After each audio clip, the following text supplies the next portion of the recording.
So a gunman allegedly tried to assassinate the President of the United States at the White House Correspondents' Dinner last night, but was captured before getting a clear shot. That same president just canceled the delegation that was supposed to engage in peace talks with Iran. Meanwhile, Sam Altman, the CEO of OpenAI, and Elon Musk, the CEO of being a racist freak, are set to meet in court this week, after years of legal threats and maneuvering and a lawsuit that could decisively shape the future of AI and the broader tech industry. On that note, Palantir, another festering boil on the rash that is the American tech industry, which works closely with the government, posted a bizarre manifesto in which they claim, among other insane fascist ramblings, that the disarmament of Germany and Japan after World War II was an overcorrection. Yes, Germany and Japan, It's April 26th, and the world is ugly.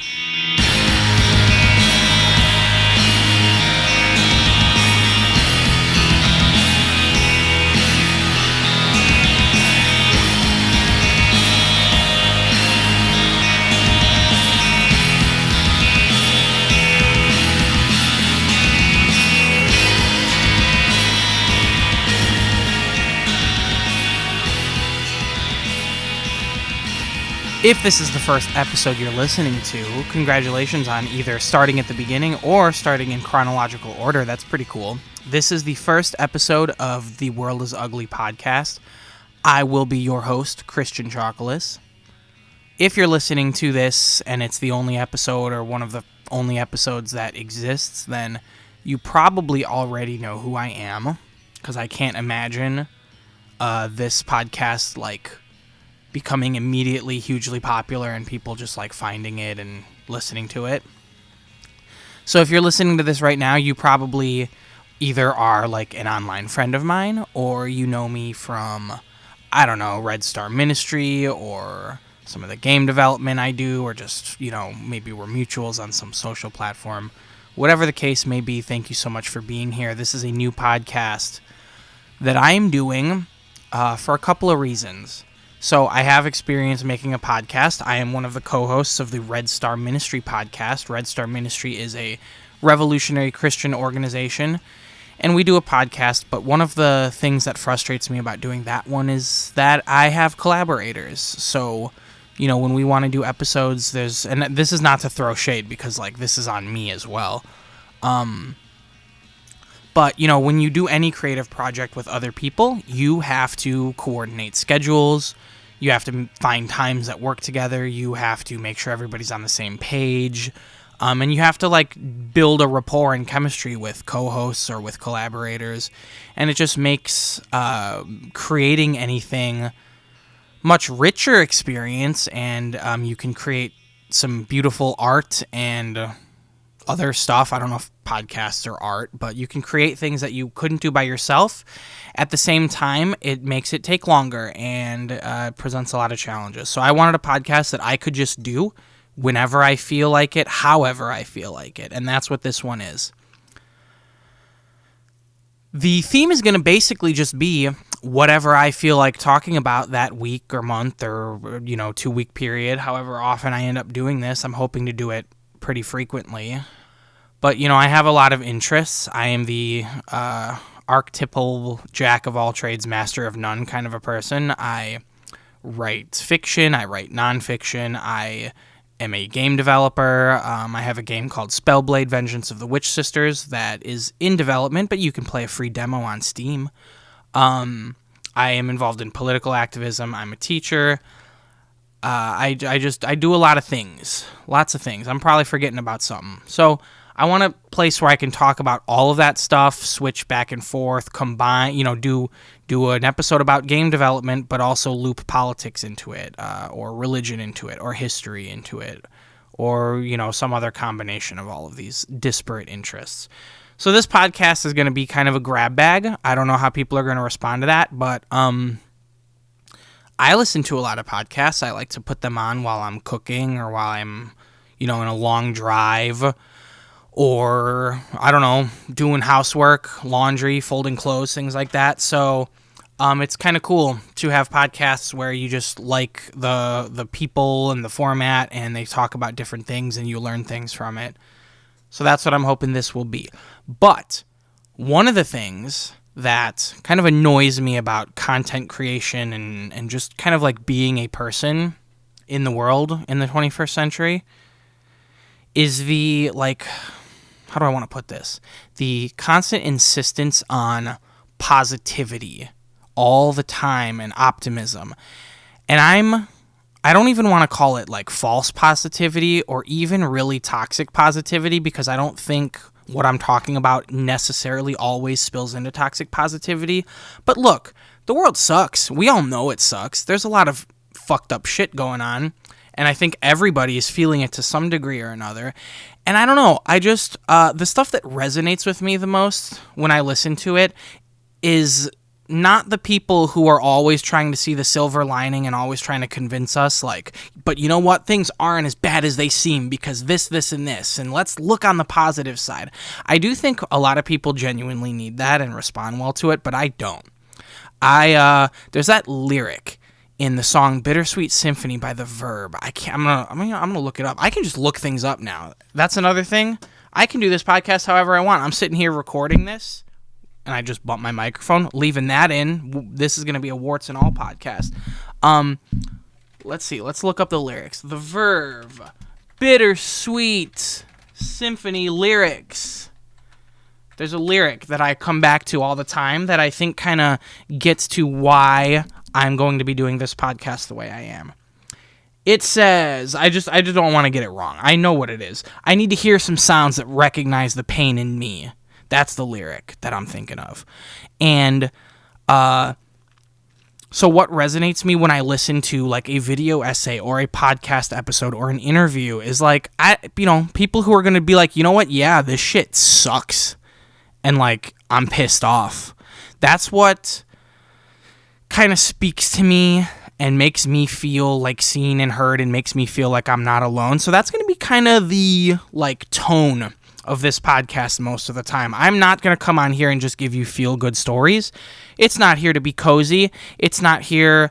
I mean, that doesn't mean I'm going to be, like, aggressive and mean and try to challenge you all the time, but what I'm hoping to do with both the things that I record and when I have guests on, because I'm going to try to have a guest every episode too, is I'm going to encourage people to not sugarcoat things and to just, complain, rant, vent. This is going to be a place where we can kind of recognize the pain in each other and give voice to it and not have to feel so like professional and look on the bright side and stuff like that. There's plenty of other places for that, and I'm not knocking any of those, but that's just not what I want to do. A word I come to a lot is catharsis, right? Like, it's cathartic sometimes to listen to like somebody who's as pissed off as you are about the same things that you are pissed off about. It lets you know that you're not alone. And that's a feeling I think we all could benefit from more often in a way that hopefully will be constructive and not just like, old man yells at cloud. So, yeah. And that's going to lead me into the first segment of this podcast, which should I go back and forth on this? Do I want like very discrete segments on this podcast where it's like, this is the angry rant segment, this is the interview segment, this is the whatever? Or do I just kind of want to like talk about what I want to talk about? I'm going to try to make it more structured because that's going to help it, read better for this first episode and maybe for the first few while I'm trying to find my footing. We'll see how well that goes. But this is going to be a segment that I'm going to try to do every time because it's kind of the theme, which is the angry rant segment. I'll come up with a real name for it. I almost want to call it Grinds My Gears like in Family Guy. But it's going to be like a little bit more like meaningful than just like a random thing that irritated me that day. But what's grinding my gears this week? I should get like a sound effects board and put that on there. What's making the world ugly this week and what's pissing me off right now is this idea that I keep seeing and hearing, and I was just talking to people about it yesterday and it came up in conversation, is America and Israel right now are pissing everybody off all over the world pretty much, but there's this like very large contingent of people who don't understand that they're pissed off at America and Israel, and they think that they're pissed off at Trump and Netanyahu, right? So you'll see these statements by people like, for example, Bernie Sanders, where it's like, oh, no more military aid to Netanyahu, or statements like Trump's America, or who was it? Tim Walz said something like Trump's ICE, no more funding for Trump's ICE. Actually, I don't remember if it was Tim Walz, but it was several Democratic politicians. You know, they don't talk about ICE, they talk about Trump's ICE. They don't talk about Israel, they talk about Netanyahu's Israel or Netanyahu's IDF. So it's this effort, right, to rescue the countries and histories and ideologies of these places, the United States and Israel, from their current leadership. And on the one hand, of course, painting with this broad brush and pretending that like every single American citizen, for example, is like equally as much of a fascist as Donald Trump is crazy. Nobody on earth actually seriously believes that. And it's also strange and not helpful, I think, to talk about nation states like the United States and Israel as if they are individual actors with this kind of, internal monologue and goals, and that there's no divisions within them. So those are traps that you want to avoid, but you don't avoid those traps by pretending that the heads of state of each country are like, these crazy aberrations that once they're gone, they don't say anything about these countries. They don't mean anything. They can be voted out of power, and these countries will return to some sort of morally virtuous or at least morally neutral or contested state that in reality has never existed. You can make this point on just like purely political, like public policy grounds, right? If you look at any poll of Israeli society, it's like, yes, Netanyahu has high unapproval ratings, or high like disapproval ratings, low approval ratings.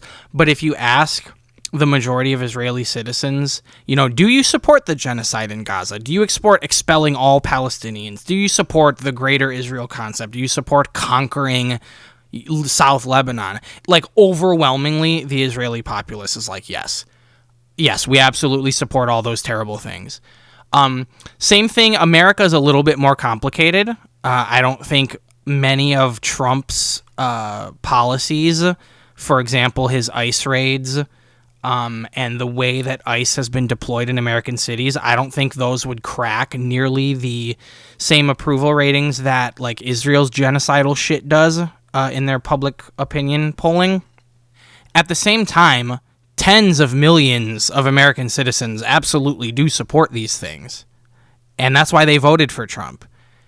So to pretend that, they were all just duped and now they're all, you see the rats fleeing the sinking ship, people like Tucker Carlson, fake apologizing for telling people to support Trump.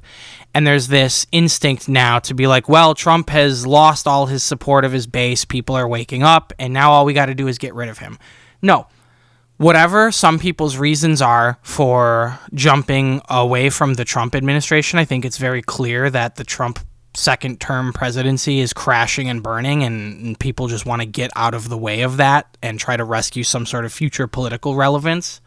They still support the idea of mass deportations. They still support the scapegoating of trans people for all of America's problems. They still are nativist, racist, xenophobic fascists. Just because Trump has screwed the pooch on basically everything he's tried to do and embarrass them doesn't mean that they are somehow seeing the error of their ways and becoming normal.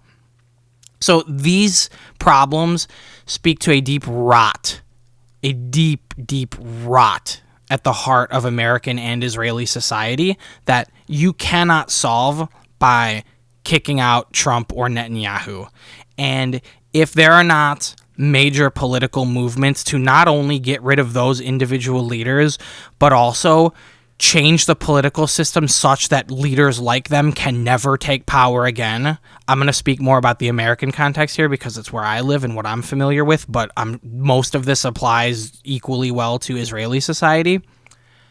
If there's not an opposition that doesn't just say, oh, vote against Trump, we elect us and we will return things to normalcy, but also calling for major political and economic reforms that are going to root out the movements that led to people like Donald Trump and ensure that this can never happen again, well, then that's not an opposition party at all. That's just somebody who wants to steer the same plane to the same direction and maybe just take a little bit of a different route to get there.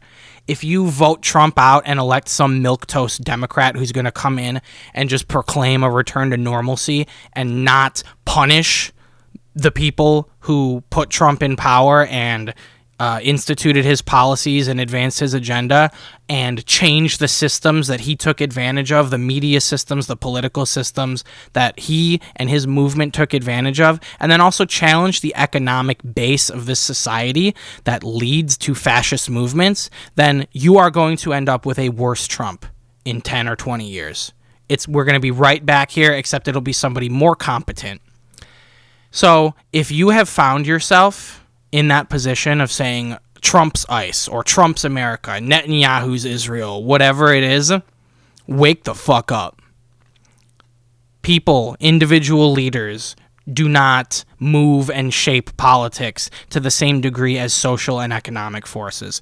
Trump and Netanyahu and people like them are representatives of major social and economic forces that exist, that have existed for centuries, and that will continue to exist after those two old, decrepit, genocidal, racist pieces of shit are out of office and dead.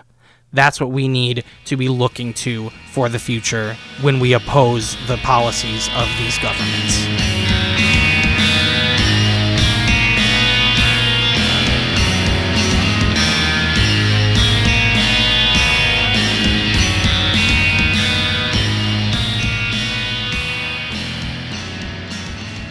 With all that out of the way, I have my first interview of this podcast. It's a really great interview with a friend of mine, fellow revolutionary and video game developer, designer, RPG designer named Igy Igyarto.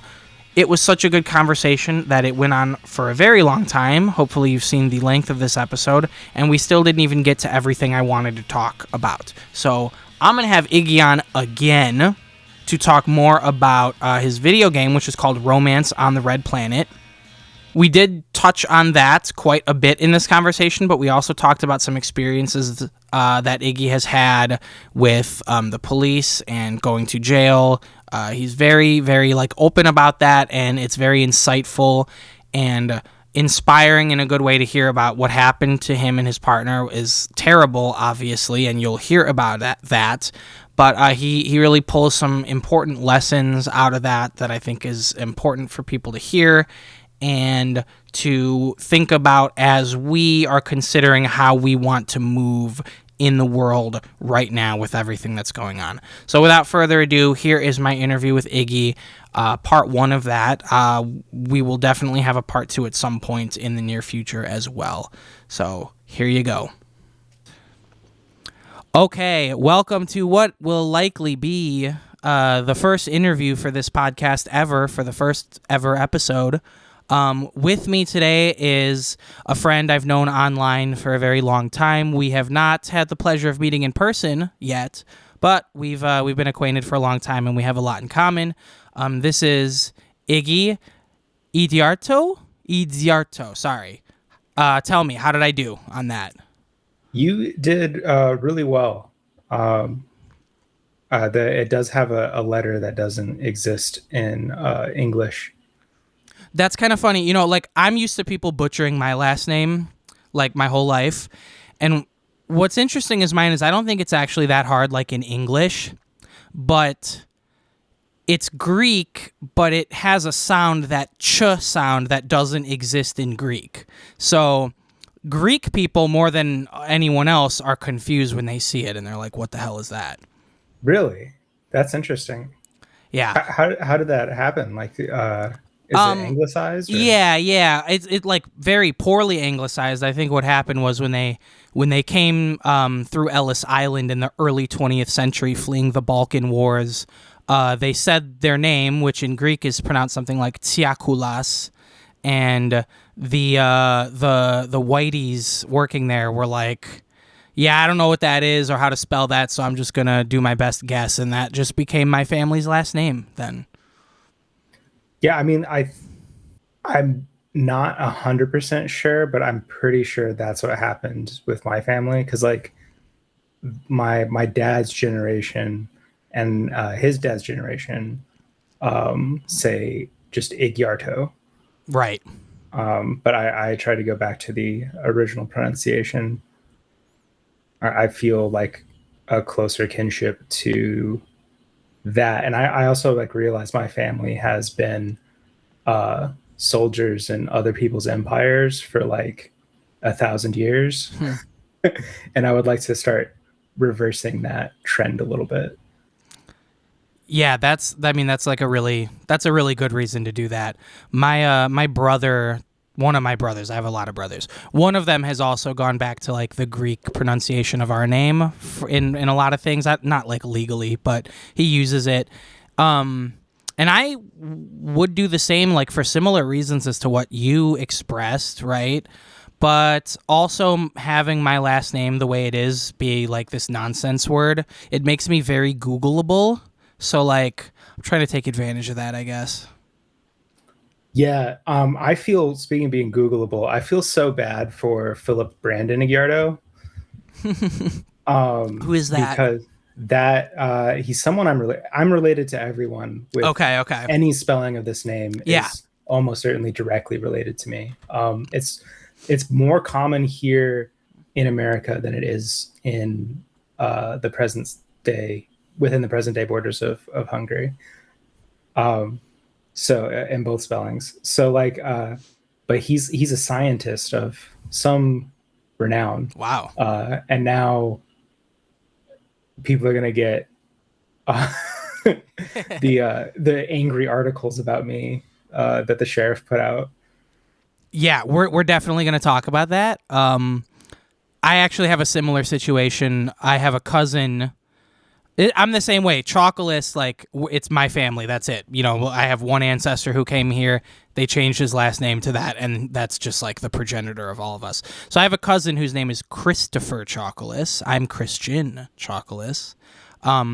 So pretty similar. Also, he is also a teacher, and I'm a teacher, and that I'm sure that he does not love, you know, people are Googling me for various reasons and finding him. I hope that that has not given him any trouble. All right, let's dive into things. So one of the things that you and I have in common, Iggy, is that we are both making video games. We Yeah, both are making RPG video games, which is cool.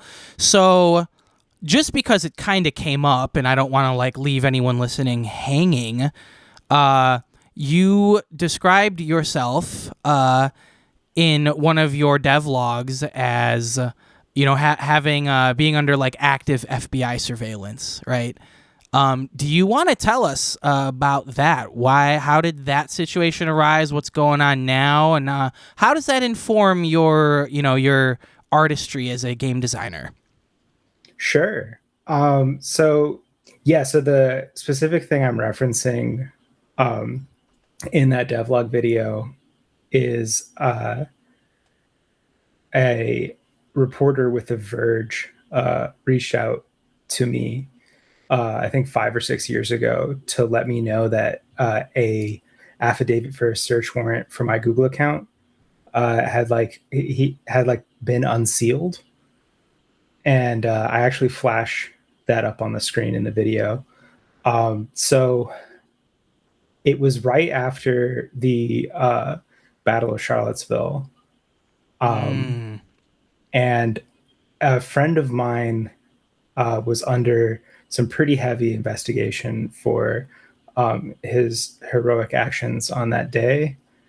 Um, and uh, I had commented on a Facebook post that he made about um, Nazis finding his band and giving him free promotion by sharing his band around. In their like shitty Proud Boy group chats and shit like that. Yeah, exactly.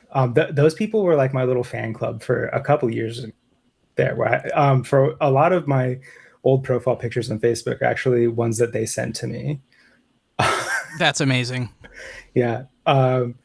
There's one guy who wrote erotic fan fiction about me and my friends, which is very weird. Very normal thing to do. Yeah, who hasn't? Anyway, sorry, go ahead. Yeah, no, they're just like that. They're still like that. But yeah, so like I had commented on that post, show me the link, LMAO. And that was used along with a full transcript of all of my private chats. So to be clear, those chats on Facebook or DMs on equivalent websites, those are not private.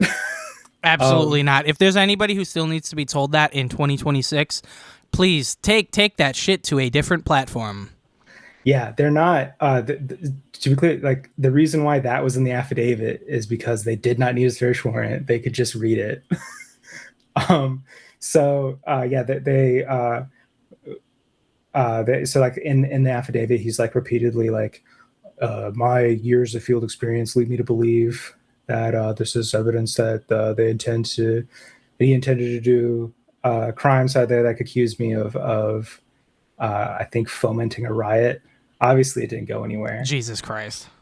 Yeah, no, I think all of that stuff died out. One, because our side didn't kill a lady and run over a 12-year-old girl. Yeah. Which I think is important and big difference. Yeah. And also like the thing that they got really mad about was like pretty obviously self-defense within the bounds of the law. Like it was witnessed by law enforcement officers who did nothing to intervene. So if a crime had happened, I think they would have done something about it, given that they're tend not to like us. Yeah. But man, Charlottesville was a weird day for specifically interactions with law enforcement, because it's wild to see a phalanx of riot cops while you're in Black Bloc and just like realize that they're not there for you. Yeah, I hope to experience that feeling myself one day, because anytime I've had to see that formation of police, it's an oh shit moment. Yeah, it's still an oh shit moment, but then there's a moment immediately following where you're like, oh yeah, okay, cool. I can just continue on my way. Can just vibe, yeah. Yeah. Yeah, so now I know that I'm under active FBI surveillance because I suppose we could just get into the incident. If you want to. So this brought you a little bit of infamy. We'll talk about the game too. So yeah, tell us what's been going on in your life over the past year or two. Sure. In late 2024. Yeah, late 2024 because it was October. My house was raided by Fairfax County SWAT in connection to a political vandalism investigation in Loudoun County involving several Starbucks stores that had Victory to Hamas painted on them. They drove a what I have been told by many people is not in fact a tank, but is in fact an armored vehicle. Yes, please don't insult tanks by comparing them. That's very rude of you. I know. I felt it gets the point across. But yes, all armored vehicles look the same to you. Is that? It has a turret. It had a turret. I feel like if it has a turret, it's a tank. But regardless, it was a wheeled vehicle. Yes, it was a Lenco Bearcat. Then there's like 30 of them, and they had attack dogs, night vision goggles.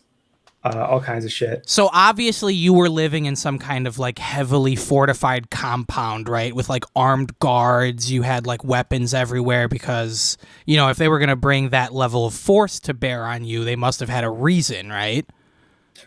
No. In fact, my lawyer in court kept talking about how small my house is. Um, yeah, no, I even like Mm. I did a big no, and it's because I'm very full of myself, and none of you should do this. None of you listeners should do this. But I made fun of the SWAT like while they were raiding my house because they took me outside. But I was like, I saw that they had breaching shotguns, and then they also had like a battering ram because they were all kitted out, Right, like right. every single one of them, like Call of Duty cosplayers. And Yeah. I was like, why do you need both a battering ram and multiple breaching shotguns? My house only has the two doors. Well, and because they are like highly trained professionals, they reacted to that, with like moderation and grace, and they didn't let it get to them or react in any negative way, right? um, I mean, they responded. They mostly seemed they had, and I've gone back. Obviously, I've gone back over this event like over and over in my mind, but so I've been trying to figure out like what exactly this was. They had like the vibe of like the space marines in Aliens after they encounter the aliens, where they were all kind of confused about what they were supposed to be doing. There seemed to be way too many of them for how small my house is. Mm-hmm. um, and like nobody seems to understand what they were there to do or like why they were doing things. um, Generally like had an air of buffoonery. And they also had, I don't know if you've experienced this, Christian, but like there's a certain like vibe a man has when you know like he wants to kill you, Mm. or like that's what he thought he was about to do. And they all definitely had like the stink of uh, I've been hyped up to for a gunfight that didn't happen. Yes, I have interacted with American police. I'm familiar with that. Yeah. So there's that vibe. They're all wearing masks too, like Naturally, right? balaclavas. I'm pretty sure that there were federal agents in the crowd. Um, but yeah, So all of this. So you were like bombing Starbucks, right? You were like you leveled them and you like took hostages because, I mean, the level of force you're describing, it must have been, it must something to necessitate that, right?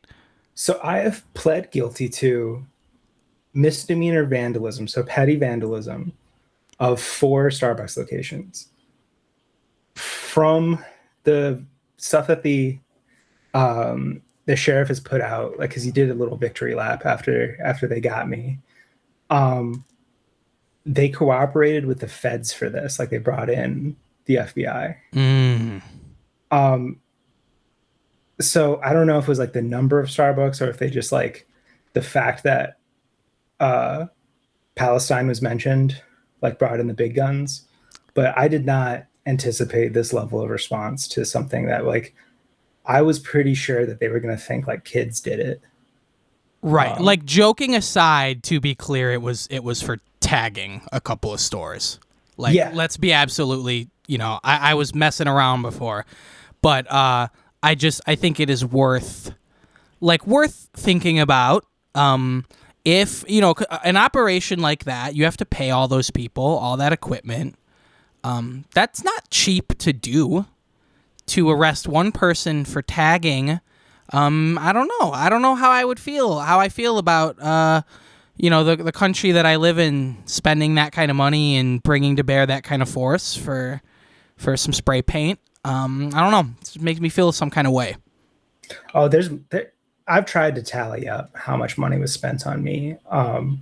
And that I don't even think that's in the long run the expensive part, but I have exhausted the parts of the story that like can be, I guess, relayed in a Sure, joking manner. sure. So if you're ready, I can get into the bad stuff. It's that's you if you're ready. Sure. Well, like most bad stuff in my life, either fortunately or unfortunately, depending on how you look at it, the bad stuff didn't actually happen to me. So my partner was also in the house when the raid happened, and they were asleep and they were naked, and SWAT did not allow them to get dressed before they were removed from the home. So they were drug out into the street naked. Um, they tried to cover them with a tarp, which in that environment, with the way that the enemy was behaving, they interpreted as uh, a like prelude to being shot. Yeah, a tarp, like a rain tarp. Yeah, like a blue tarp from Home Yeah, yeah, Depot. yeah. Jesus Christ. Yeah. So they said, "I'm not dead yet," and shrugged off the tarp. Um, so then they brought us back inside and tried to set up chairs in the living room. And at this point, um, they um, started. One of them, I think, fucked up and removed their cuffs, which I think that they weren't supposed to do. So my partner went for the phone to try to um, uh, call my parents, Yeah. and they were immediately um, like attacked by like a large number of uh, armed and armored men, um, who proceeded to pin her to the ground and beat her small naked body on the floor of my living room, whereupon I was drug outside. Um, and I did not see them again until after I'd been bailed out, um, like I think 12 hours later, because they kept telling people that they didn't have me. Fucking hell. Yeah, so Um. they broke one of their ribs, and they triple cuffed them to the point where it left permanent scars. Like the zip cuffs were Yeah. so Yeah. Yeah. Yeah. tight. Yep. And then they still naked, by the way. So for the next 2 hours, I believe, they were held in the kitchen. And by the way, at this point, I'd been told by law enforcement uh, that we were both free to go. Um, that like they had it was indicated to me that they had already been told they were free to go. But they were held in a naked on the floor in a stress position, Yeah. and then it was made conditional to them that to receive clothing, they would have to divulge information both about me and about the communist movement more generally. They were especially interested in Stop Cop City. Interesting. I did see. I didn't even know that part of it. Yeah, they are pretty active online and in support of Stop Cop City, and also in support of the like grassroots movement in Appalachia against the Mountain Valley Pipeline. So these cops had done their homework on both of you, not just you. Um, that's another thing I go back and forth on because like maybe um, they did ask about Stop Cop City, which I think means that that might have come up, but like they were surprised by the fact that I owned firearms, Huh. which I signed paperwork for all of them. Right. Um, yeah, there's like some funny moments from that. Um, Well, it like, would not be the first time cops were incompetent at things that you would think would be extremely like basic for them to do. oh my god, like they couldn't figure out how to get into the basement because we have a it's a walkout basement, so there's a separate stairwell in the back to get down there. So they were like trying to climb through the windows, but they Oh all my had like body God. armor on, so they couldn't fit. Um, yeah, they did just like weird shit while they were in here too. Um, I can imagine. How did your partner recover? Like, are they okay now physically? I'm sure, because it's been a long time. Mentally, maybe not. physically they still have chest pain. Really? Wow. Um, yeah. So they've like, well, the wounds I got, and I didn't even notice them until I was, sitting in the drunk tank with like nothing to do. But I had like somehow punched a hole through the bottom of my foot when they took me outside barefoot. Yeah. And those, like, it looks like I guess it's just how scars can happen on your feet, but it looks like they never healed. Um, but yeah, uh, so yeah, she still has pain. Um, and obviously, like the emotional wounds from that, like, are going to take years Yeah. of pretty consistent work. Um, like, it's kind of like an I think using when the state uses like sexual violence as like a tool of repression, like, that is one of the more horrifying things that can happen to people in our line of work. Yeah. Um, We could so probably say a lot on that. But yeah, it's since we're not, at least it's me, I wasn't there. I don't want to, presume or anything. Sorry, go ahead. What were you going to finish up with? yeah. So after I got out,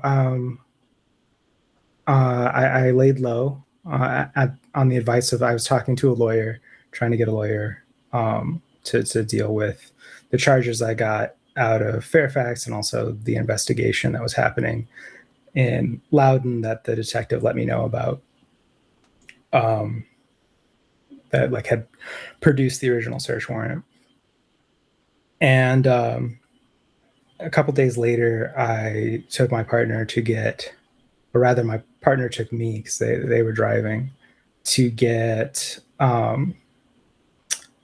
checked out by a doctor, and get record of all the injuries, and also make sure that the chest wound wasn't something more serious.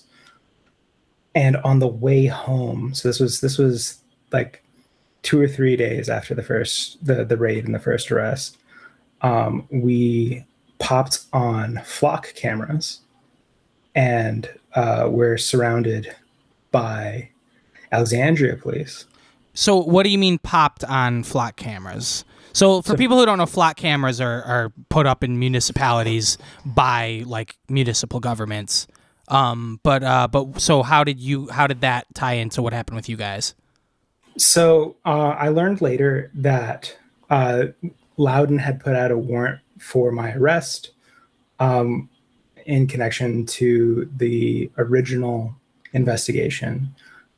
So that had gone through, the system, and within 3 minutes of the arrest warrant going out, I was being tailed and then pulled over by Alexandria City Police. So, like, they saw you on one of those flock camera, like a facial recognition or something. It was the license plate, Oh, okay, okay, right. Yeah, because yeah, there's a national network of uh, quote unquote AI. Obviously, it's not, AI isn't real, but AI enabled security cameras that track your car wherever it goes yes. at all times. Uh, so yeah, so uh, they arrested both of us at gunpoint, and I did film this one because I had a phone on me, and I called my dad, stay on the phone with him, and he's like, record. So I do have video footage, which I turned into, I think, a pretty sick edit. Um, yeah, and so with that one, that was interesting because like the guy who was like leading the arrest um gave me like conflicting commands. So I was like trying to figure out because I was so tired at this point. So I was trying to figure out like what he was trying to tell me to do. So I ended up like spinning around in circles. And I was like, that's not what he wants me to do. But then I'm like, I don't understand what the fuck he's talking about, right? And I look at him as I'm spinning around and I see like his hands are shaking on his pistol.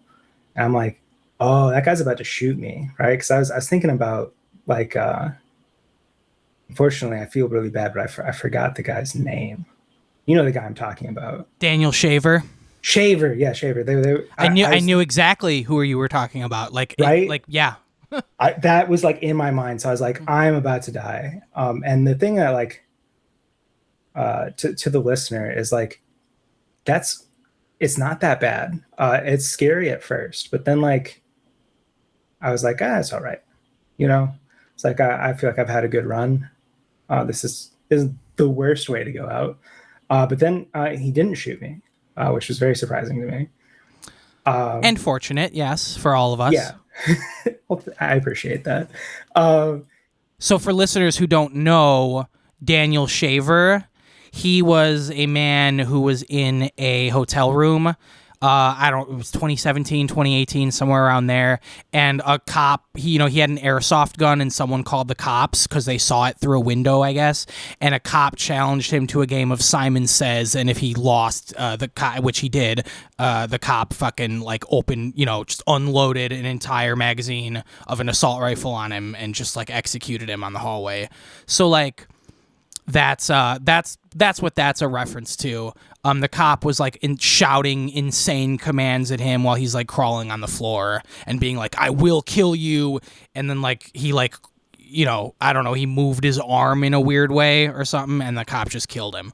So that's that. Since we brought that up, yeah, the thing that gets me is Shaver was literally begging for his life. Yeah, he was crying. He was wearing like basketball shorts. So like. Try hiding a gun in basketball shorts. It's just like absurd. That and the Philando Castile shooting video are the ones that have like really stuck with me the longest. That one for its just like blatant absurdity. So yeah, I don't blame anybody. And to be clear, Shaver was white too. And that is why, like, it's totally reasonable to just be touchy and freaked out if a cop is, like, ordering you to do literally anything and their gun is out. Oh, absolutely. So, yeah, then they they searched my car, which I'm not sure they were supposed to do. Definitely an illegal traffic stop because no traffic laws were broken and I was not driving the vehicle. So technically they should have waited.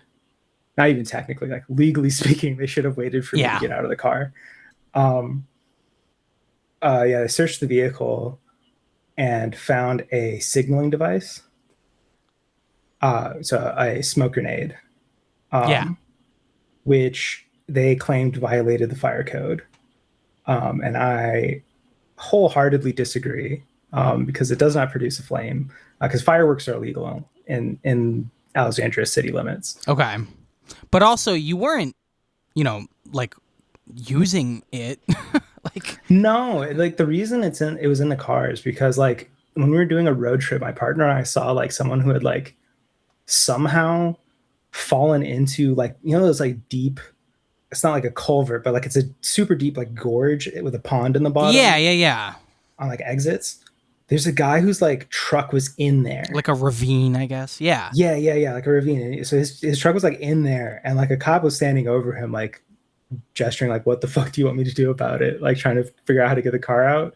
And it's like, bro, if nobody had been there to see that guy go in there, or if it was at night, how would he like indicate to people around? Yeah, no, and it's the same reason people would have like a flare, Yeah, like exactly. I don't see why that. Yeah, they're just looking for something, obviously. Yeah, so they brought in the Arlington Bomb Squad, and then brought in a mobile X-ray to X-ray my car.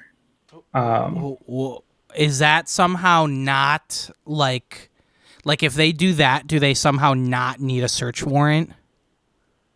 I think they probably needed a search warrant for the car in Yeah, general. that would make sense. I don't know. Okay. All right, continue. But no, they X-rayed the car. We're looking for, and I'm quoting them here, explosive devices. Now, also, little little flashback to when they were. So, this is secondhand information from my partner, because like not a lot of people know this, but there's like no insulation between the floorboards and the basement. And my house is like a super old, like 1940s little Rambler. So I can. It's also like termite damage. So in some places you can see through to the basement. So they could. She could hear everything they were saying in the basement. So it's pretty clear that they were looking for bomb making materials. So they really thought that they got like some kind of, anarchist fucking warlord or wannabe. Like, it sounds to me like. Well, so that's what I want to ask you is what do you think? So, do you think that they were trying to make an example of you, like they didn't really have any knowledge or reason to think that you might have been making bombs or whatever, but they're like, "Hey, this is an easy win for us." And we need to clamp down on extremism or whatever they would call it, and just kind of like scare you and scare people in your network. Or do you think, because like what I'm imagining, do you remember in the 2000s when there were those people who were like, yeah, like Al Qaeda is gonna like bomb my little town in Iowa's Walmart? Like they think that there's like Islamist terrorists like all over the country. Do you think that they legitimately believed that like some tags on some Starbucks was a sign of some kind of like big thing? Because I don't know. I could see that kind of going either way. So now you might have noticed I recently changed the logo for uh, my YouTube channel to Mm-hmm. Terror Nexus. Mm-hmm. There's a story behind this. Okay. Why I chose that name for. I mean, I'm a solo indie dev. I don't actually really need a studio title, but No, but it's fun. It's yeah. I right, have it's one fun. too. Yeah. Yeah, exactly. So the reason why it's Terra Nexus Interactive is because reading the affidavit for the search warrant for my home, uh, the investigating like detective like has this line, and I don't have it in front of me obviously, but I believe this is a direct quote. So we believe that this represents a new terror nexus in Northern Virginia. Next paragraph. Terrorism has been a problem in Loudoun County before. On September 11th, Oh 2001. my god. Yeah, so they like in the affidavit of the search warrant, they directly compare me to Al Qaeda. So okay, so what that tells me is like there's some like delusions of grandeur shit going on with probably to generalize to like American law enforcement in general. It seems like maybe a lot of them have like swallowed this Kool-Aid that they're in some kind of like big cultural war for like America, and you know what I mean? I think they think I've said this before. This is like one of my like lines when I'm talking about it. But I think that they like thought if they searched my house like thoroughly enough, they were gonna find like a secret room where I go back there and Yeah. like kneel like Darth Vader and like a fucking big like hologram of Khomeini would come up and I'd be like, "What is thy bidding, my master?" I think they're dumb enough that they thought I had direct connections to the axis of resistance. Right. Like, well, and also, like, to put this in context, this is October 2024. This is right before Trump got reelected. And, you know, like the rhetoric that, you know, being pushed out at the time is this like hysterical, you know, America's under attack, we must take back our country kind of shit. So that's got to be playing into it for at least some of these guys. Oh, for sure. And like doing like a little bit of research, and I did not do this research, by the way.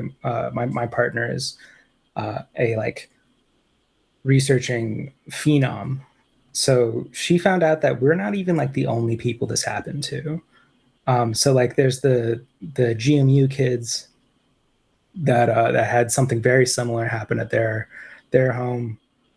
And then there was also a like an older woman who was putting stickers on BDS boycotted like items. Yeah. In a grocery store. And they did that to her too? Yeah, SWAT raid and everything. Oh my God! Are these all in Virginia? Yes, okay. All in Northern Virginia. So do you think so? Isn't like the FBI is headquartered there, right? Somewhere around there, and it's close to DC, obviously. So do you think that has that's part of why it's happening in that area specifically? Yeah, and there's also there's a guy involved. Crusader. Yeah, definitely. I mean, something like that. Yeah. Not to generalize too much, but I mean, like if you want to like fucking get into it, I think everyone, especially on the left, especially if you're like doing enough stuff that they recognize you, which I thought I was not doing enough stuff to be recognized, even after the affidavit thing came out. That's in the YouTube video. Like even then I was like, oh, I'm like super small potatoes. Like I'm not really doing anything that big a deal. But yeah, I think anybody who's been doing this for a while suspects that there's like, you know, like the like deep state, like fascist apparatus, right? That there's got to be like a room somewhere where these like fucking trend up Trump brained guys who are like believe in killology and shit, where like all of those like Hitlerite buffoons like meet up, and it exists. It's called the Joint Anti-Terrorism Task Force. Right, exactly. There's a good chance that your local law enforcement is part of it. It involves direct collaboration with ICE and the FBI. And let's also, just to be clear, and did in, during the Biden administration too, this is not like a new thing that, happened only because of Trump. Oh, no, absolutely not.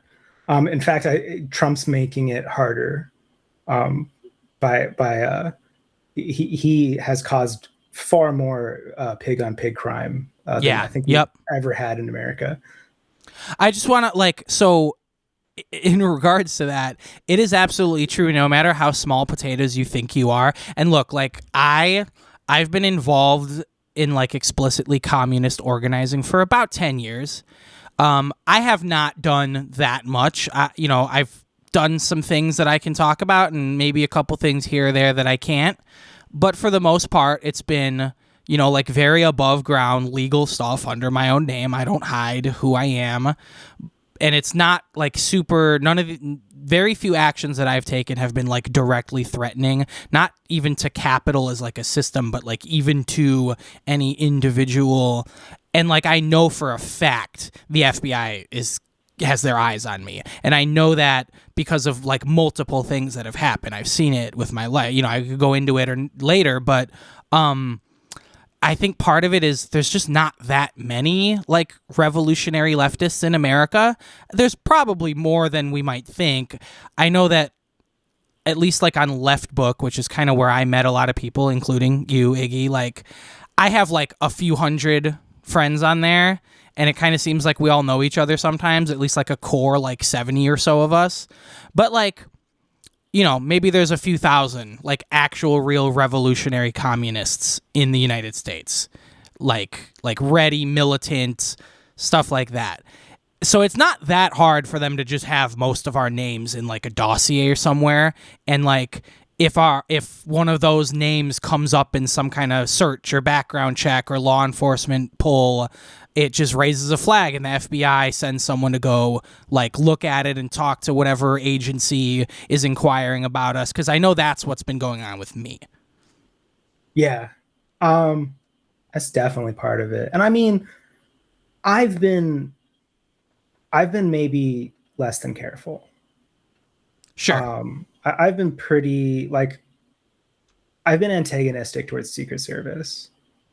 And for a while there, my like original organization, our motto was taken from a Vince Staples song, where we said, you know, if the feds are taking pictures, watch a motherfucker pose, which maybe wasn't the best. And we back then, back in the olden days, when we didn't know any better, we were fucking like, we had our like org group chat on fucking Facebook Messenger. That's amazing.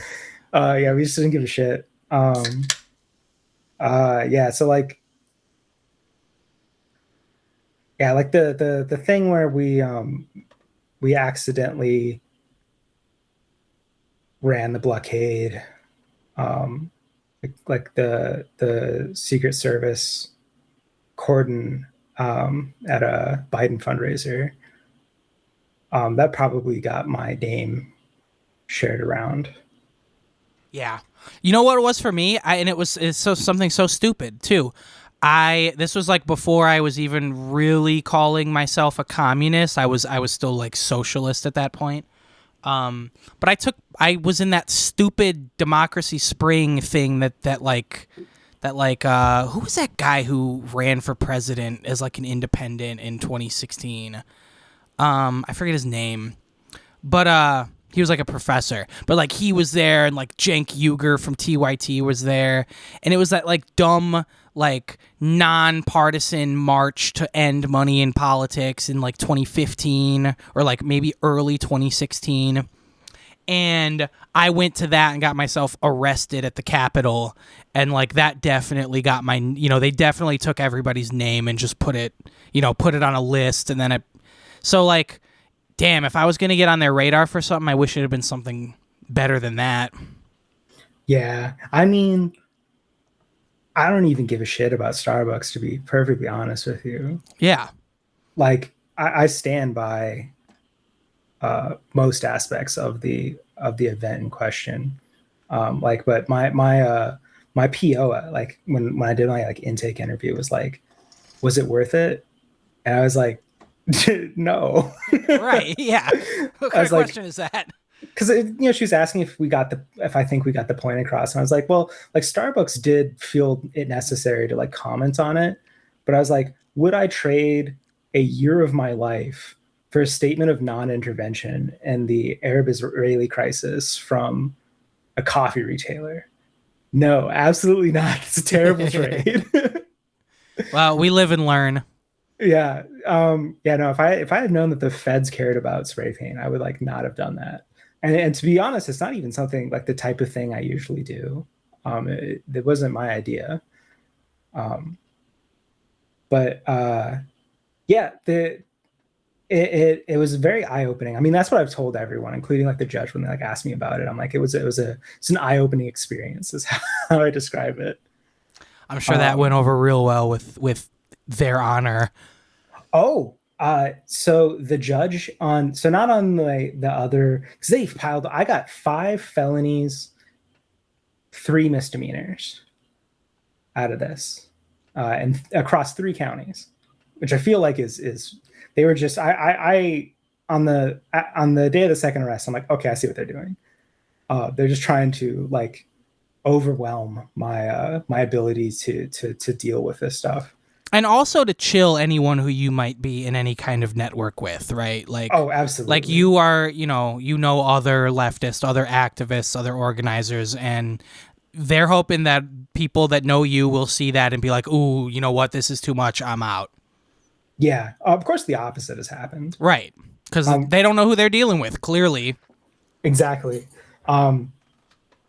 Yeah, like my organization was kind of in like a lull. We're like, I always say like we're like revolutionary cockroaches, because like this org has gone through like almost 100% turnover and people, and is like gone through several lulls, and keeps coming back in different forms.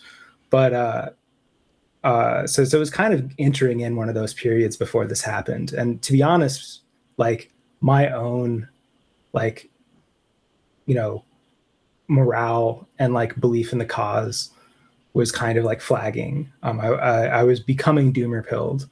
And goddamn, if this wasn't a shot in the arm, like it's crazy to just have like armed men just be like, hey, just to be clear, everything you believe about the world is absolutely correct. You're right about everything. Yeah.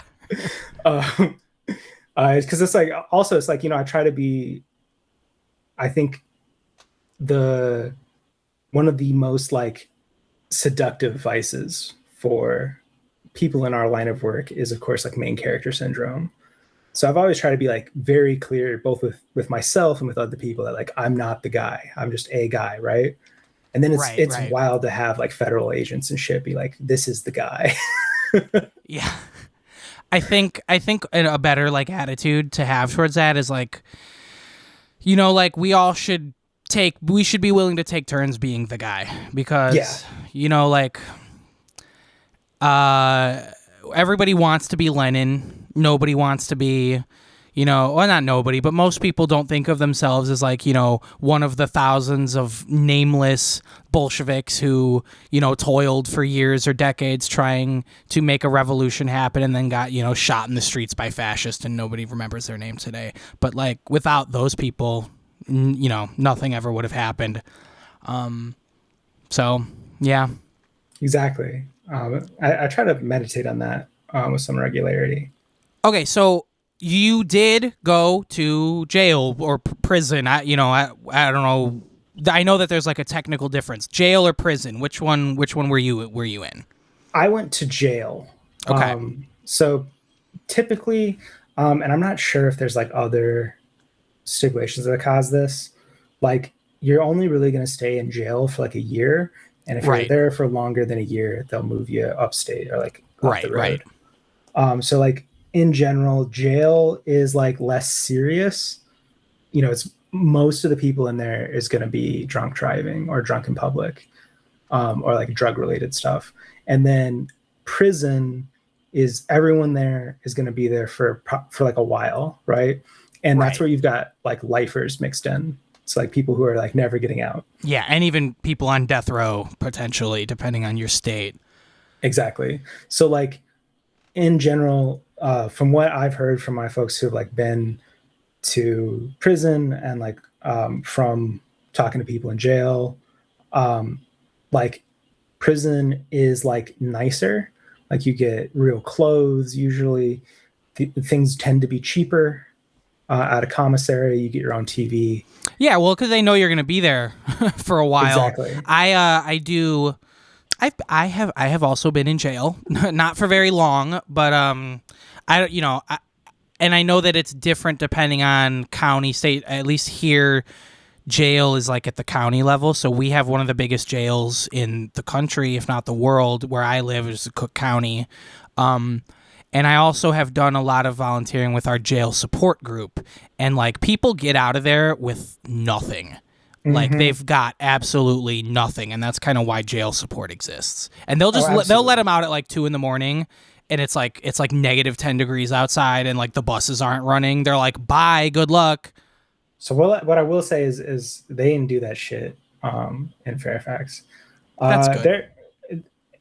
It's weird because like definitely it varies from county to county. Like Alexandria City Jail was so nice after, because I'd been in the Fairfax County Jail like real quick, because I got a PR bond for my first arrest, which is just like some random traffic stop bullshit. That just tasked me for $3,000, paying a lawyer to get out of it. But like it's a dungeon. It's like one of the worst places. Yeah. And being there for so I got sick immediately because there's so much mold in there. So like the drunk tank part of it is the worst. So like I thought that's just what all jails were like, where like the people there were like cruel for no reason. Like everything's shitty. They give you like rotting food and stuff like that. But I go to like Alexandria City Jail, and everyone's so nice. Like You mean like the that's the other like inmates? no. I mean the inmates are nice. The inmates are always nice though. I've never Yeah, had yeah. actually a bad experience with other inmates. I mean that being said, I've only been to jail.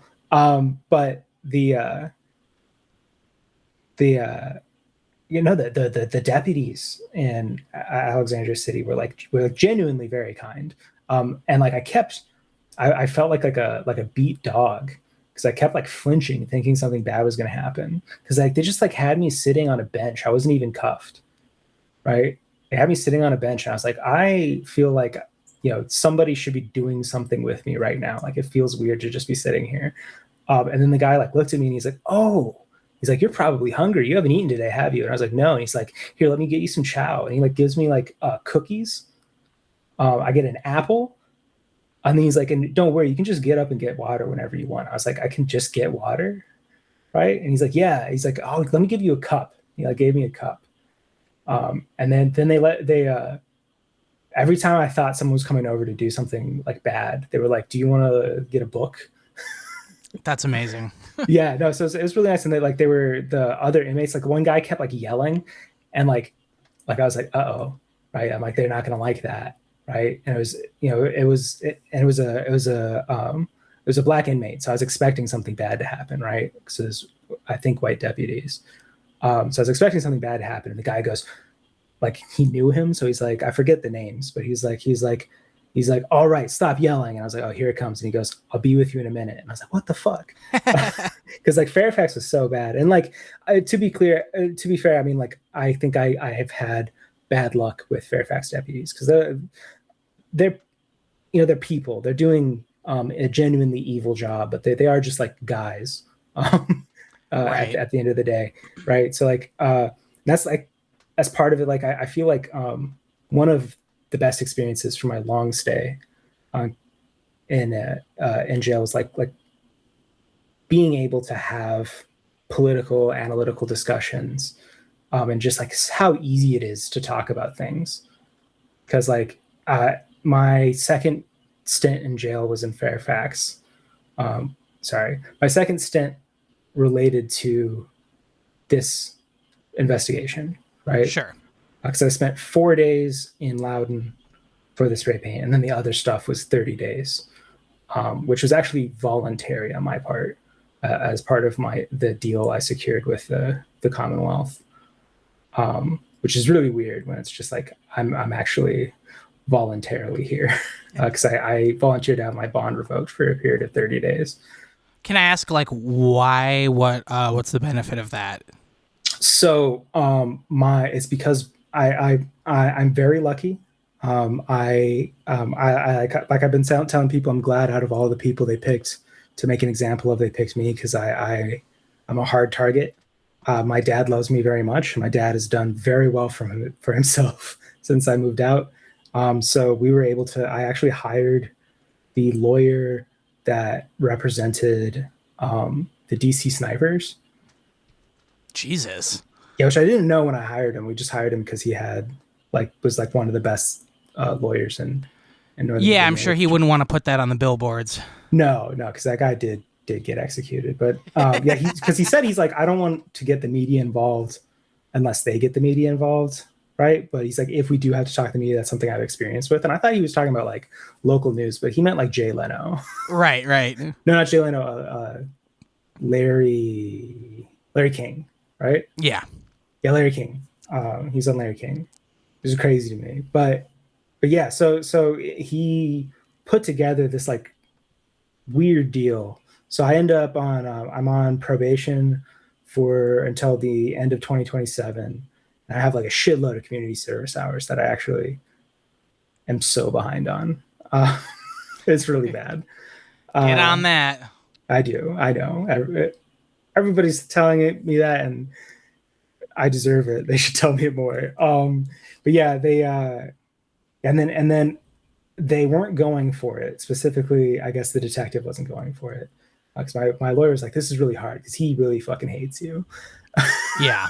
Yeah. It's like, also you hate him, so it's really hard to come to an agreement here. But they didn't feel like that that like they were going to do a deferred disposition where they wait until a period of time. It's like usually for like first offenders, and then they'll like get the charge reduced from a felony to a misdemeanor, which is what I'm doing. But they weren't going for it. They were like, that's not tough enough. We need jail time. That's when he offered. He's like, okay, how we can get jail time, because I haven't been convicted of any crime yet. So the crime is pending. So because I haven't been convicted of a crime, the judge can't like sentence me to something. Yeah. So instead, I voluntarily had my bond revoked for a period of 30 days. So I spent time in jail, which satisfied the like bloodlust of the Commonwealth. Gotcha. Which is fine. I would take that trade a million times. I would so much rather spend 30 days in jail than be a felon. Yep, absolutely. It was a sweetheart deal, to be honest. Even though I think Commonwealth probably wanted to avoid a trial as much as I do, given the things we talked about earlier. Yeah. But probably Starbucks also. It's really bad. No, that's very possible. Yeah. Because I was gonna be like, hey Starbucks, I'm gonna talk about this a lot. Because they really don't want people talking about it. No. Yeah, especially at that time, right? Yeah, because it's so funny because like they're not under BDS at all. No, they're not. I don't think they really understand why they're being I don't think most people understand why they're being spray painted, but also like why there's this kind of like vague generalized boycott by a lot of leftists. To be clear, at least this is my understanding, correct me if I'm wrong or if I'm missing parts of it, but it's because they fired or disciplined some workers for wearing like a pro-Palestinian like pins or something like that. There was like a couple of stores that did that, and then the corporation was like, well, we have nothing to do with this. We're not involved. Like we have nothing to say. So then people just kind of unofficially started being like, oh yeah, well, they're part of BDS now, even though like officially they're not. So I'm not familiar with that incident, but the reason why we did what we did was because they sued their union for making a pro-Palestine statement. But yeah, they're like, oh, there's a lot of misinformation online. That might be what I'm thinking of, and either the story got garbled on its way to my ears, or I'm just misremembering. Yeah, I mean, I wouldn't put it past a corporate business for doing the thing you described either.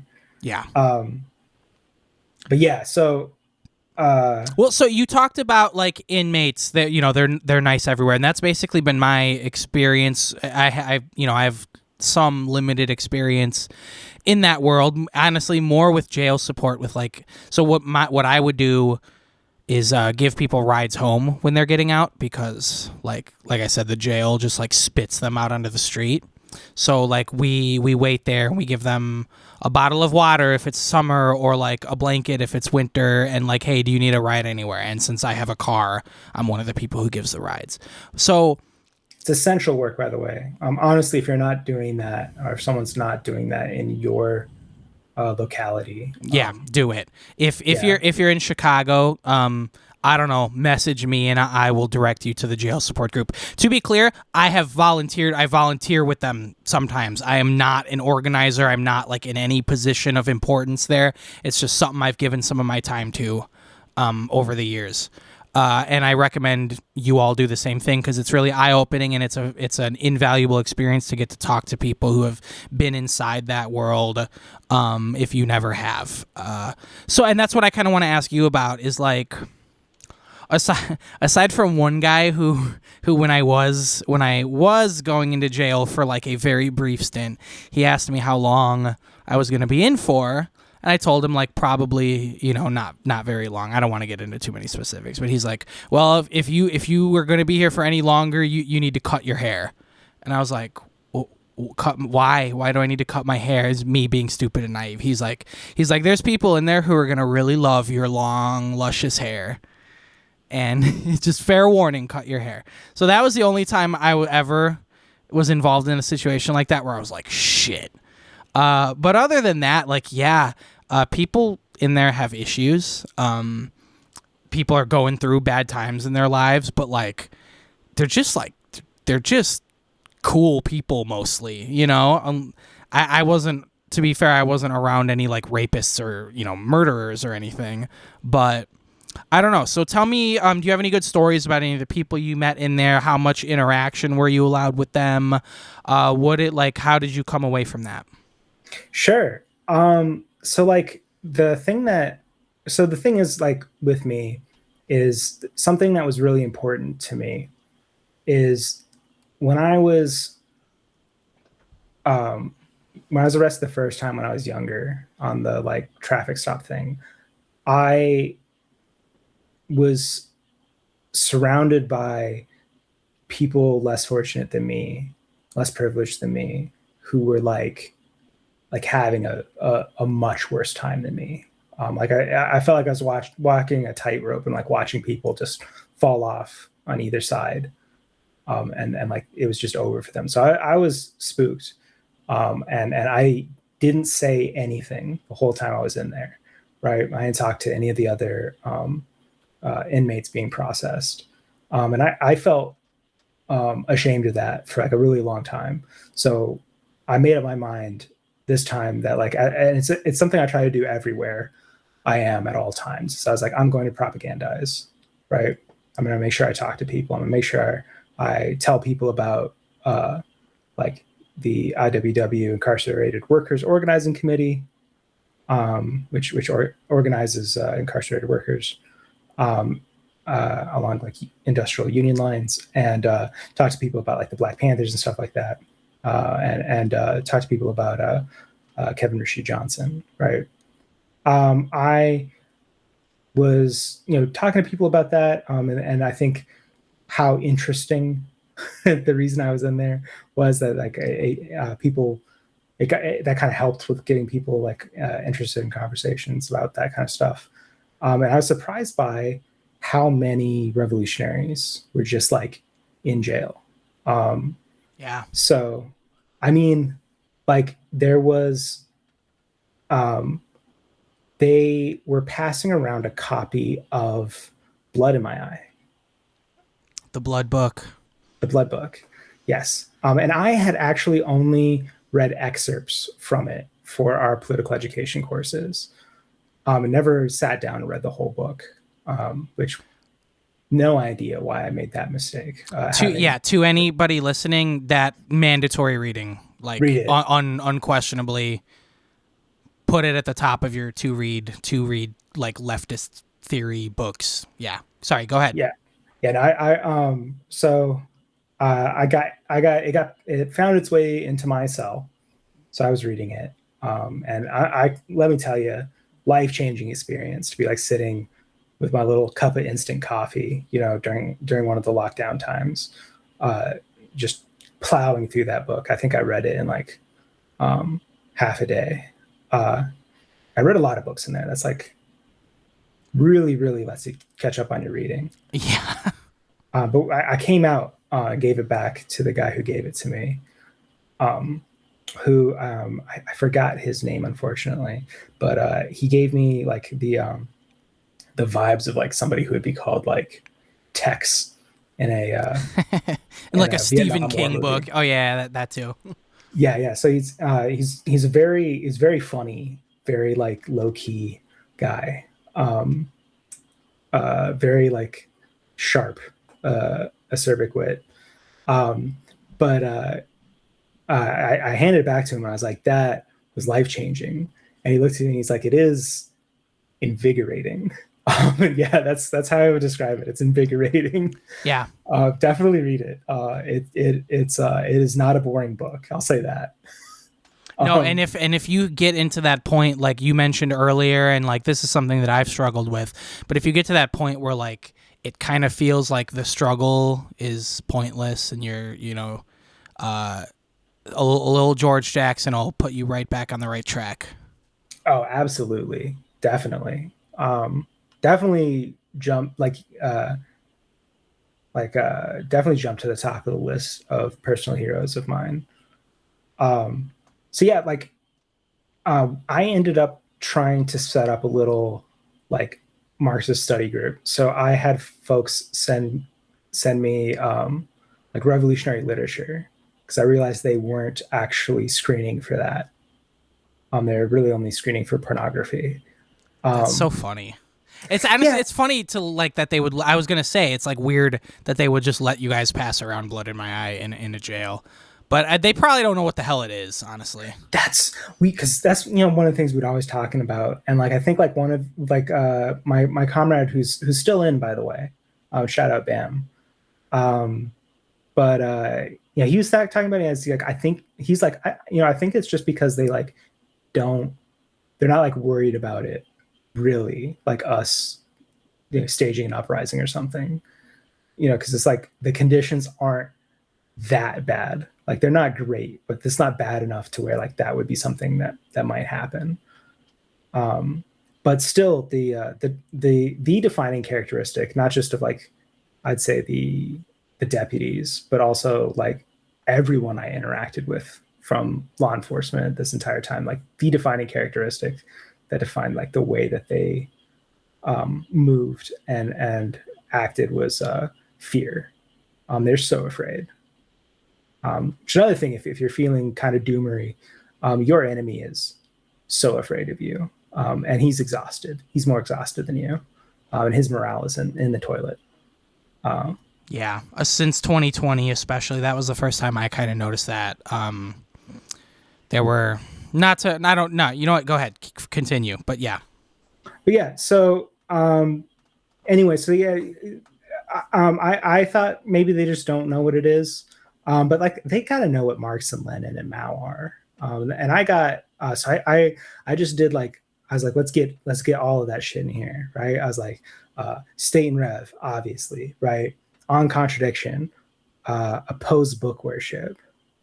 No, not oppose book worship. I didn't get oppose book worship. I got on contradiction and on practice.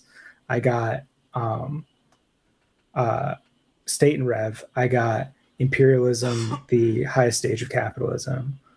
I got um, I got Caliban and the Witch, just to mix it up a little. interesting. I I, didn't I do have that. I have feelings about that book, but that's a whole nother discussion. Surprising hit was my sister sent me the Luke Cage omnibus. Really, Um, yeah, everybody wanted to read that one. naturally. Yeah, so I became like the little library. So I loaned out all the books and tried to leave all of them behind.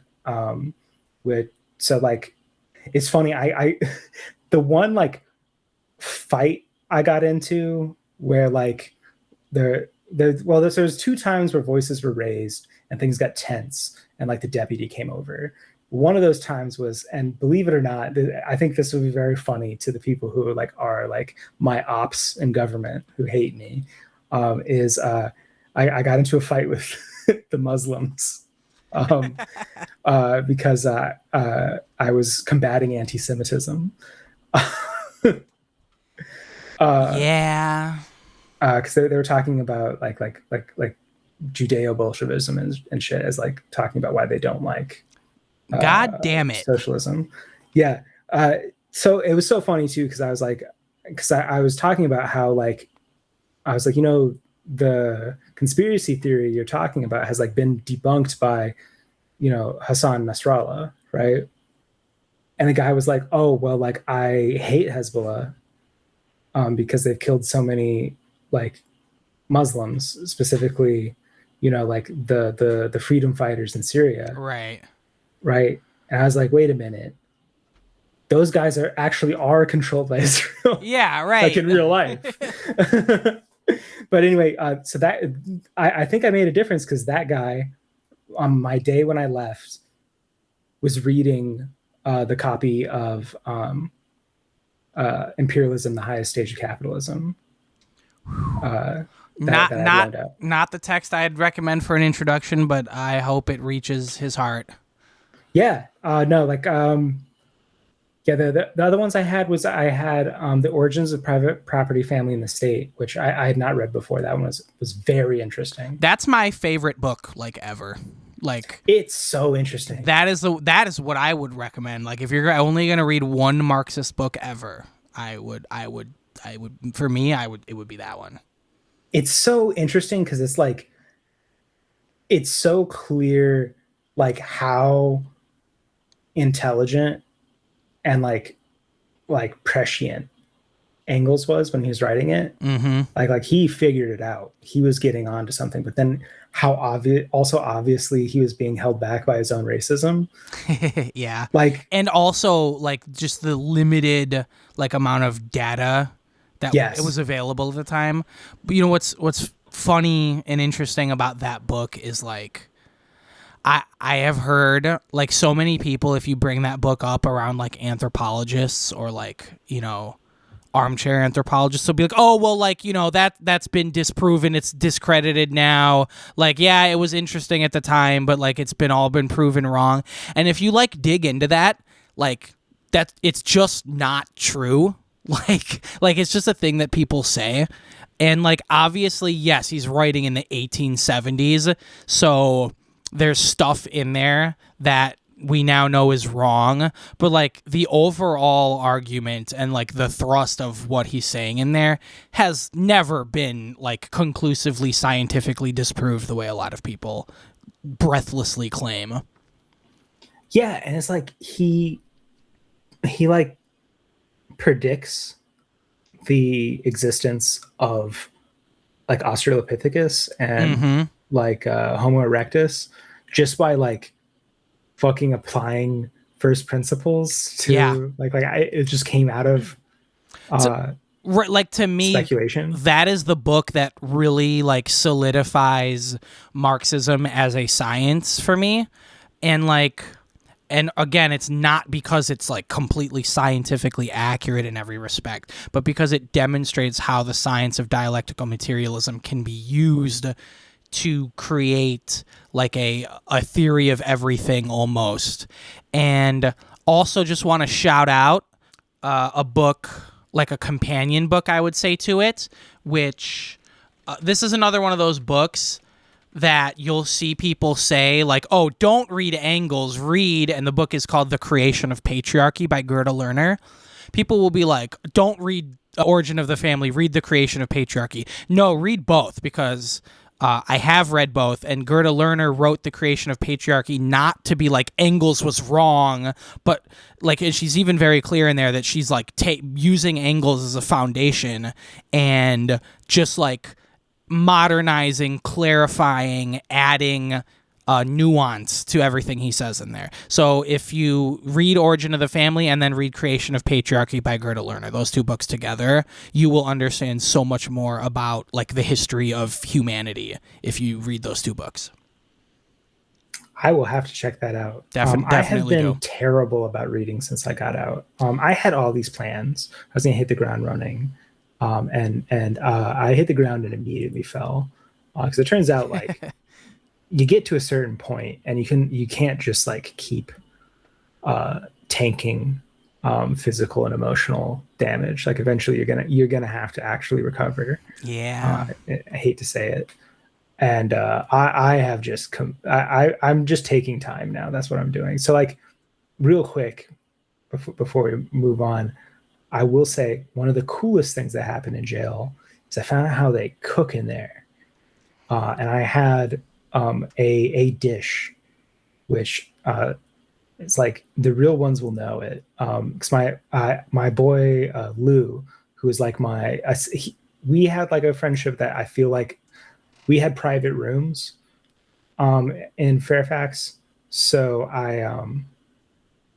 I didn't have a cellmate, but I feel like the way we were with each other was kind of like how you'd be with a cellmate, like looking out for each other and like we ate together and stuff like that. And uh, almost every night he'd be like, "Yo, you cooking tonight?" right?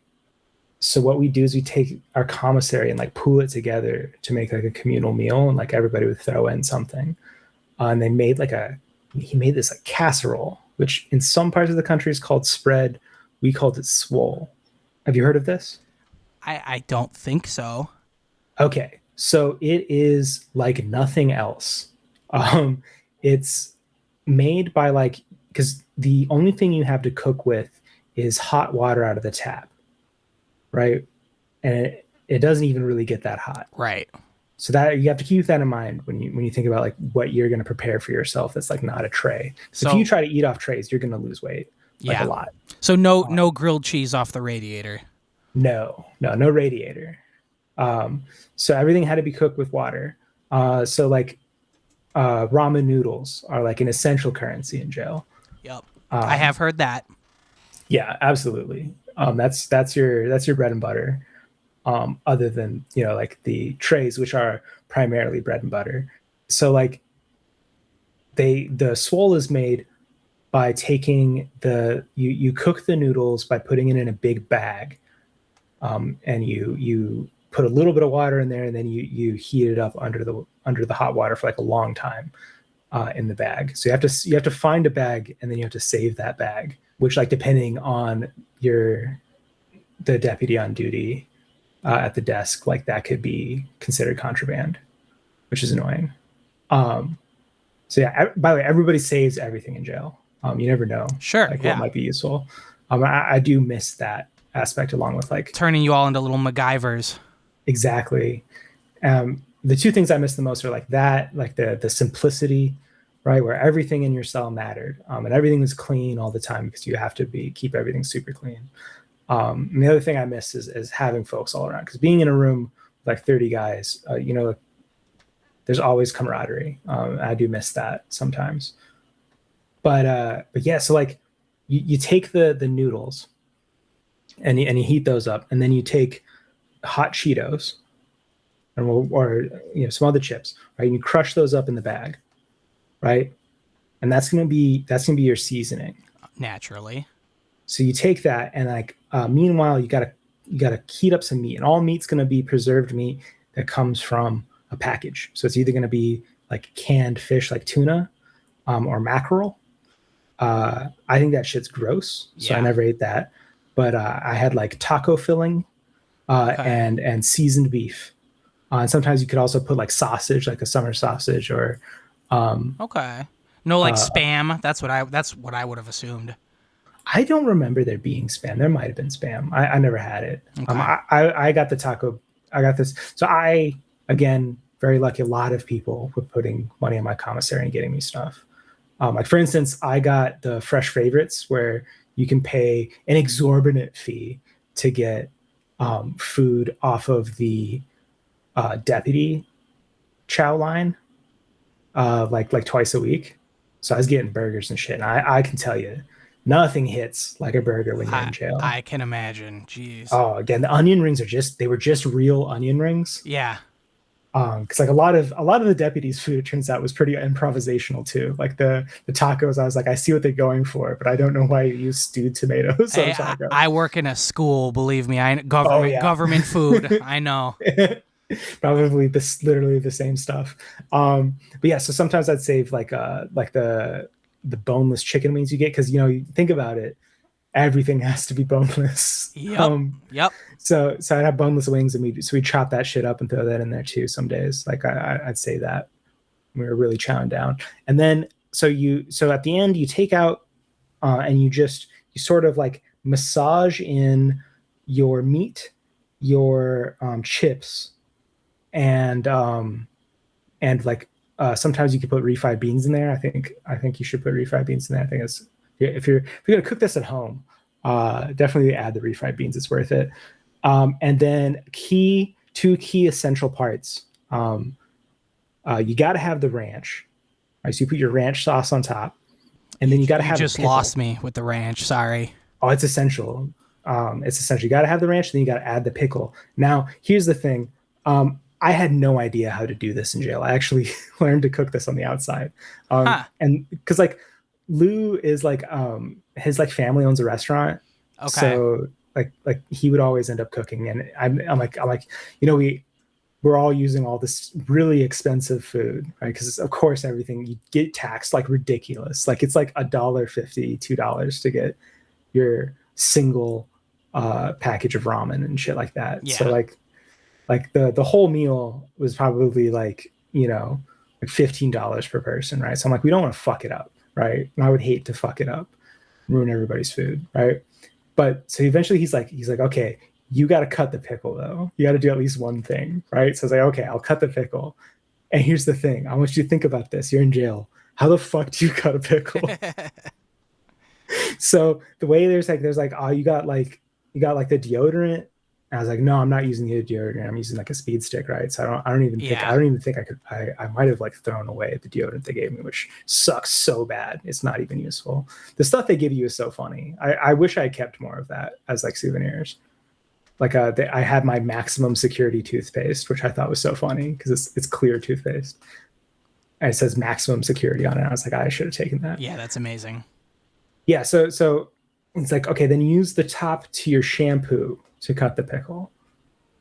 So use the cap and use like the edge of the cap. And I just fucked it up so bad. I could not get it to cut. It was just like, just like squirt out because, it's, think about trying like the pickle's so spongy and like Yeah. slippery. Yeah. I could not get it to work with because the cap on the like the shampoo was too flimsy. So I couldn't even do that. I had to be like, I'm sorry, someone else has to do this. But the pickle is essential because it like tricks your brain into almost thinking like one guy was saying that I gave some of it to is like it's like it feels like it's jalapenos or something like that. But Mm. it adds crunch to Yeah. it, Yeah. right? So I imagine it's like a very soft kind of like chow almost. Yeah, it's like a yes, it's like a casserole or Yeah. like a loaf, Yeah. because it eventually solidifies as you Okay. mix it together, and it tastes like everything. It has like every flavor all at once. Like it's Yeah. sweet, it's salty, it's spicy, and What it's I'm savory. imagining is it tastes like taste. You know what I Yeah, mean? Like which is great it's because just everything else, flavor. Like what yeah, flavor everything is else it? tastes like not Flavor. taste. You're Yeah, right. exactly, and everything else, the flavor is nothing. So it's very exciting. Everybody gathers around when you got food in there. And you eat it off of Ritz crackers, or tortilla chips if you had tortilla chips. Delicious. I've made it on the outside. I thought it was going to be like so we talked about it a lot, how it's like, this is like, they're like, if you're going to try to make this on the outside and it's not going to be as good, right? So if you do make it on the outside, you have to use dog shit ingredients. If you try to use like rich ingredients, it's going to be awful. It's not going to taste right. Yeah. But I thought it was like a situation, a setting locked experience. But it turns out it's good on the outside. I made it a couple times during like the snowstorm when we were snowed in. Um, I just got the ingredients from the 7-Eleven. I'll have to try that sometime. As a culinary like person, I've gotta. You got to try it with the ranch. There's going to be I it's important as an experience because there's going to be stuff in there you don't like, That's true. You're right. I and it's part of it. in the it's in the spirit. If I do that, I will put a dollop of ranch on for you. You gotta. All right, I appreciate that. Yeah. So like, speaking of like food, I think like so many things are so easy to understand in there. Like it's a very clarifying experience, and like I think the like asceticism helps. Like there's never been a better place to study Marxist theory than that setting. And then like everyone you talk to in there is going to be super literary. I think that's so funny. Is that like most of the because the two things you do in jail pretty much is like you sleep. Well, the three things you do is you sleep, you read, and you talk. Everybody's always talking. And it's like it's interesting because it's like in jail, like, does somebody want to talk to you about this? Yes, they do. You talk about everything. Like when I was in Loudon lockup for the 4 days I was there, we were talking and I was like, talking about like home renovations, and I was like, "Yo, my girl wants like is always talking about how much she wants a cast iron like clawfoot tub," and like all the guys are like, "Man, bitches always want a a clawfoot cast iron tub." Of course, Right. yeah. Exactly. So yeah, so talking to people about like revolutionary stuff was also so easy in there, not just because people want to talk to you, but because everything's so like obvious. Like the example I use is like it's really easy to talk about the state when like the state in your situation is literally a guy, and if you don't listen to that guy, he hurts you, Yeah. right? Like so many illusions fall away in that scenario.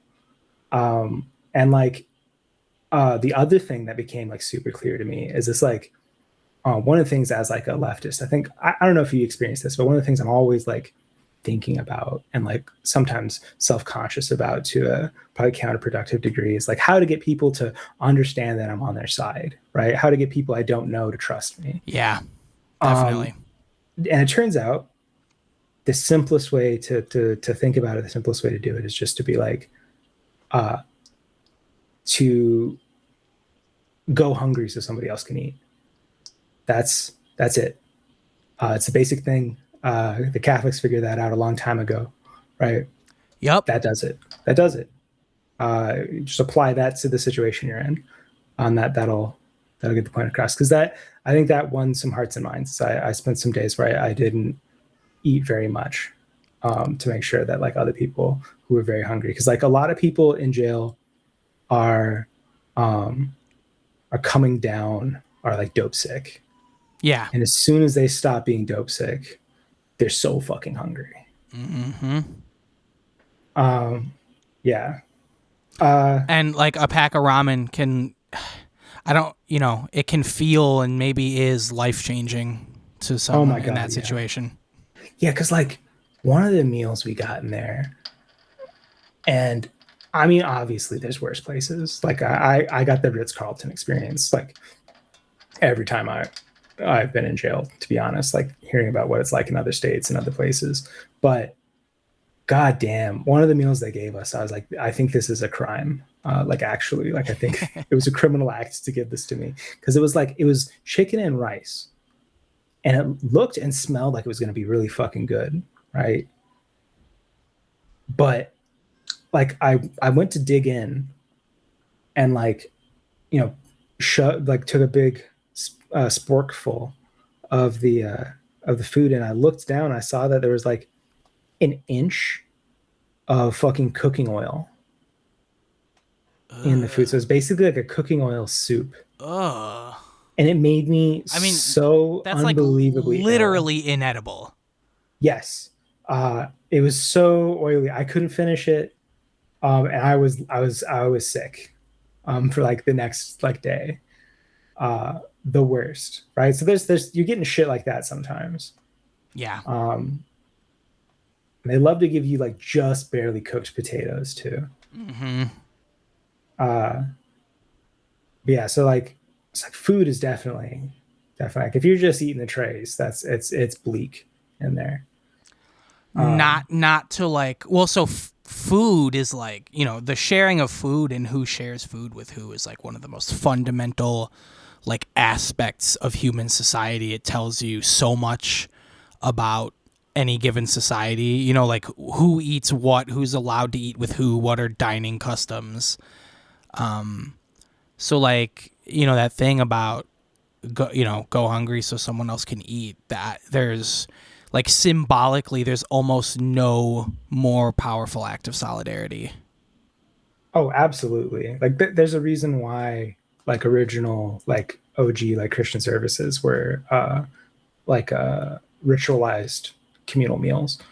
And what you said about like the Catholics figure that out, it reminds me of not to sidetrack too much into like religion, but like it reminds me of Paul, who I know people have complicated feelings about, and I am not like an uncritical like Paul lover. But it reminds me of like that bit in one of Paul's letters where he's like, yeah, because I'm an apostle, I have the right to just like not work and be like supported by people, and like you guys have, should feed me when I come. But like I'm also going to work because that's important that we all labor together and we all eat together and things like that. All right, so I want to talk to you so much about your game, Romance on the Red Planet, but we've been talking for a long time, so I think this is going to have to be hello. I think this is going to have to be a two-parter. What do you think? I think that makes a lot of sense. Beautiful. I kind of like lost track of time just chatting. It happens. Yeah. So did I. I like long podcasts though, so it's all good. But we'll do a part 2. Iggy, where can people find you in your game while they're preparing for part 2? Listeners, go do your homework, play Romance on the Red Planet, and then when we come back, you'll know what we're talking about.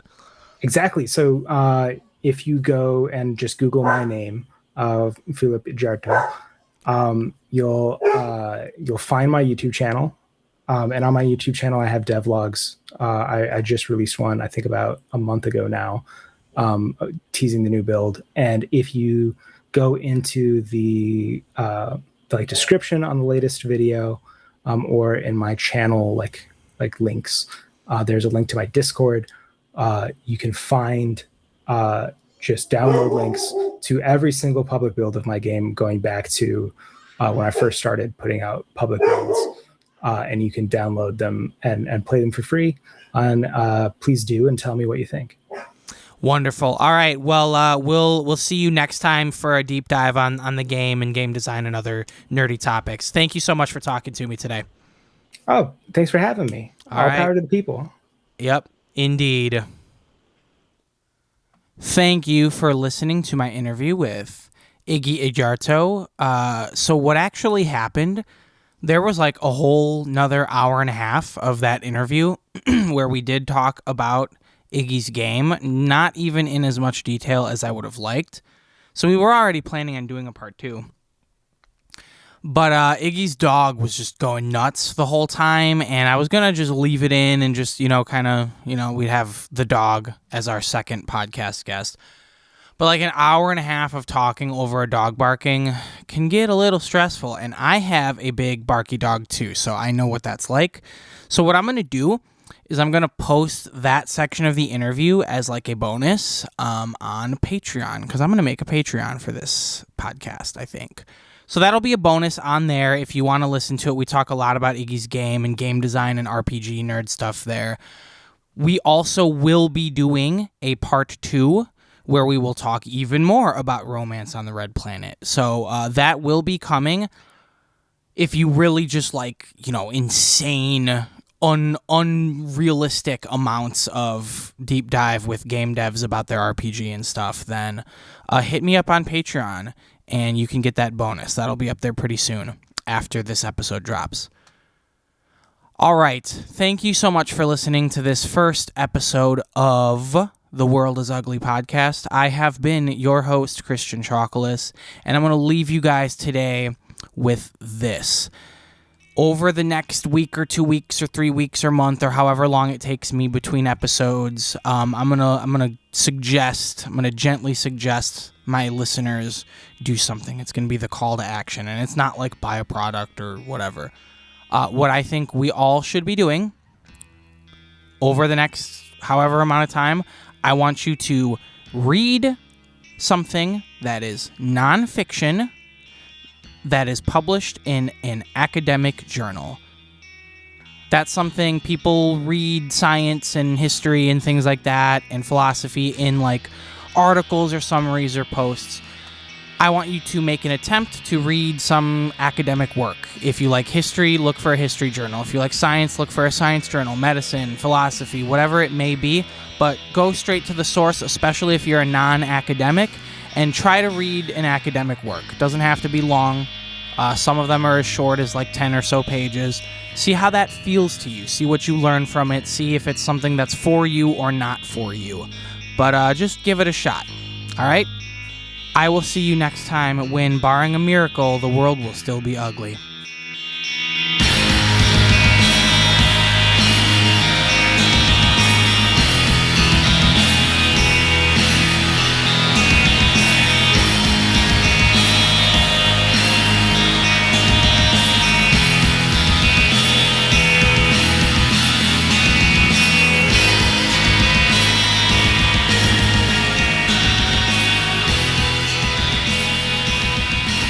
The theme song for the World is Ugly podcast is Undivine by Dissociative Realism.